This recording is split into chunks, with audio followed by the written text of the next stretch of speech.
मी आहे ना, everything is fine. आपल्या आयुष्यात आलेली माणसं ही काही उगाच आलेली नसतात. प्रत्येक गोष्टी मागे काहीतरी कारण असतं. कुणाशी तरी काहीतरी ऋणानुबंध जुळलेले असतात.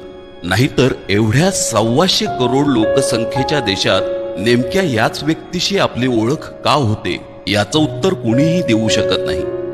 जी नाती तयार होतात ती आपण जीवापाड जपावी. आपल्या जगण्यासाठी ज्या प्राणवायूची गरज असते तो प्राणवायू म्हणजे आपली माणसं. रक्ताच्या नात्यांना काही चॉईस नसतो, पण आपलेपणाच्या नात्यात तसं नसतं.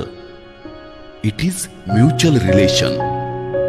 मन जुळलं की आपलेपणाचं नातं तयार होतं. जे बंध खूप स्ट्रॉंग असतात ते कोणाच्याही सांगण्याने किंवा विपरीत परिस्थितीत कधीच तुटत नाहीत.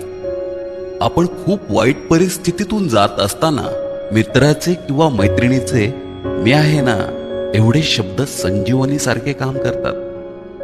अगदी प्रत्यक्ष नाही, पण अप्रत्यक्ष सोबत असणं खूप सकारात्मक ऊर्जा देणारं असतं. पैशांनी श्रीमंत होणं खूप सोपं आहे हो, पण नात्यांनी समृद्ध होणं तितकंच कठीण.